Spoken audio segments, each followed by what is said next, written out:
Nigel Farage is next, but now it's time for the clash. And breaking tonight, the Ukrainian government is in talks with allies over how to support its air defences, the country's Foreign Minister Dmytro Kuleba has announced.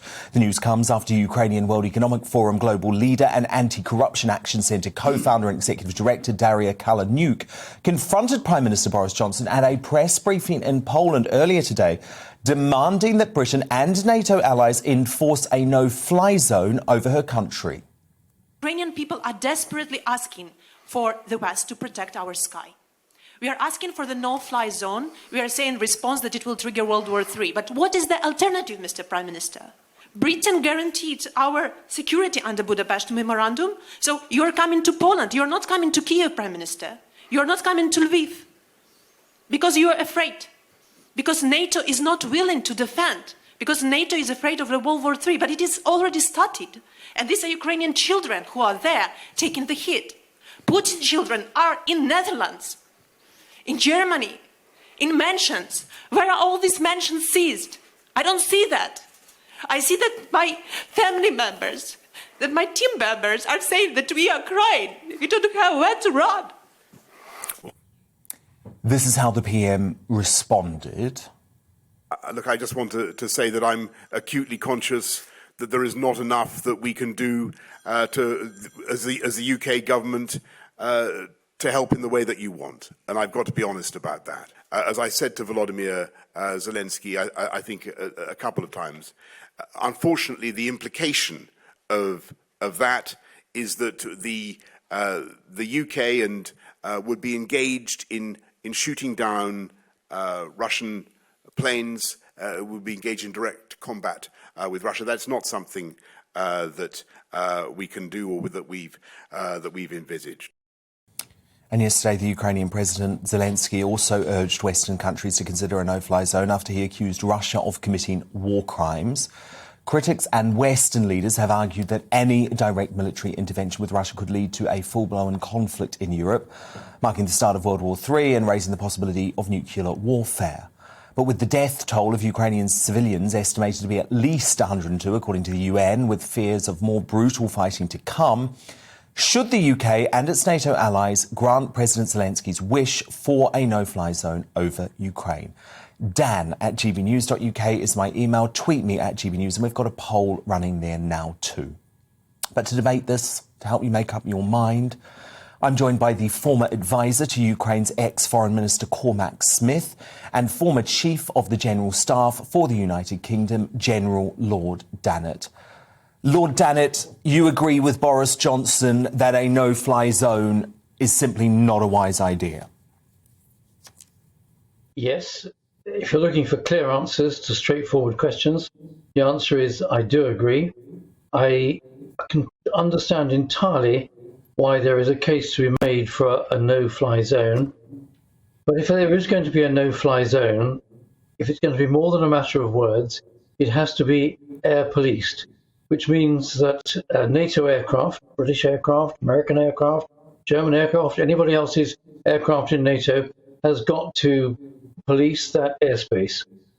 And as soon as that is contested with a Russian, Belarusian, or other Russian sympathizing aircraft, and there is aerial combat, then the war has immediately been escalated.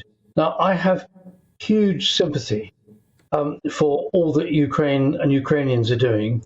I have abject criticism for the disgraceful way that Vladimir Putin is behaving and the actions of the Russian forces supposedly in his name. But frankly, it is not in our wider interest. And I'm really sorry this sounds harsh to the Ukrainians, who are wonderful people and fighting brilliantly.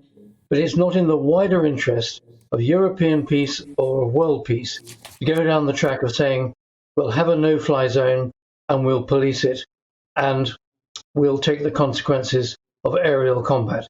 That is the route to escalation. That is ultimately the route with Vladimir Putin, who frankly is showing the very worrying signs of not just being a dictator, but a dictator who's pretty close to losing the plot, of actually getting quite close to that nuclear button. And frankly, in the wider world's interest, we just mustn't go there. Cormac Smith, obviously from a Ukrainian perspective, you strongly disagree. Well, no, not strongly, actually. I mean, up to a couple of days ago, I would have agreed with Lord Dannett 100%. I've been doing media interviews across 6 countries for the last 6 weeks. I stopped counting after 50 interviews. Up to recently, my line was quite simple. It was 3 things. We need to arm the Ukrainians to the teeth, which the Brits have been leading the charge in doing. We need to sanction Russia back to the Stone Age, but we need to recognise that there's never going to be NATO boots on the ground or indeed in the air. And the Ukrainians agree with that. They don't expect it. They said, give us the weapons we need, do our own fighting. It was unthinkable to have the idea that we would send NATO on the ground and into the air. I'm afraid in the last few days, the unthinkable has happened. And I was speaking to friends just before I came out, terrified, hunkering down for the 3rd, 4th night in the middle of Kyiv. A very close friend, 48-year-old man with no military training, has said, that's it, I'm going out to join the local defence forces. And I'm hearing from people in Kyiv all the time. So the unthinkable has now happened with the beginning of this genocidal attack and numerous suggestions, and it's early days yet, of war crimes. But we know Putin has absolutely no compunction in murdering tens of thousands of innocent people. He's done it in Aleppo and he has done it in Grozny. And the problem with Putin is, yes, he's a psychopathic thug. He is also a bully. And bullies don't like a fair fight.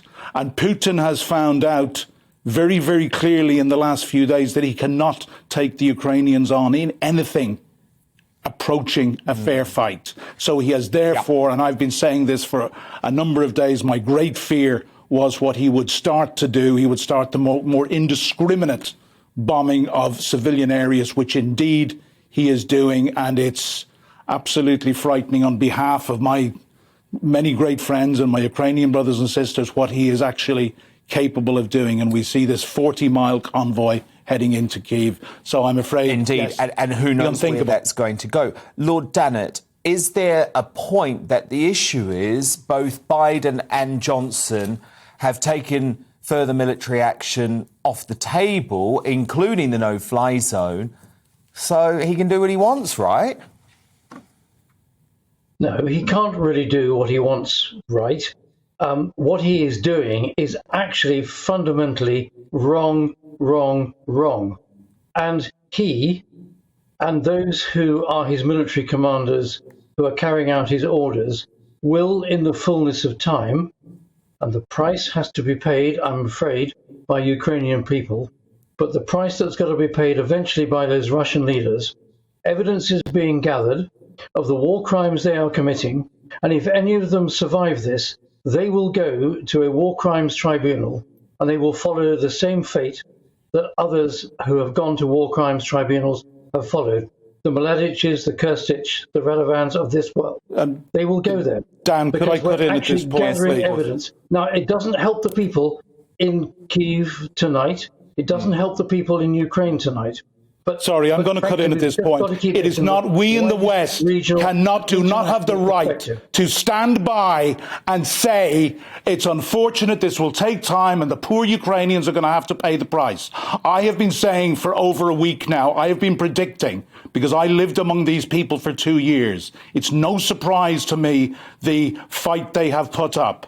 But what I've been saying for the last week, I will predict Putin will never have Ukraine, because they will fight to the last bullet and the last drop of blood. But my great fear is how many tens of thousands of innocent people will pay the price to prevent him. And we simply do not have the right in the West to say, well, it's unfortunate, as you have said, Lord Dannett, that the Ukrainians are going to have to pay the price.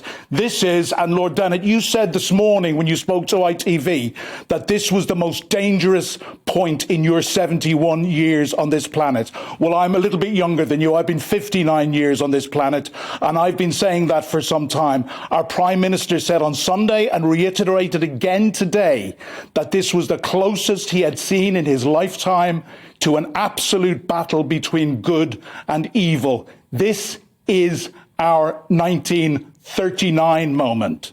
The only difference is, in 1939, Hitler did not have 6,500 nuclear warheads. OK, Lord Dannett, final word to you, because that's obviously something you need to respond to.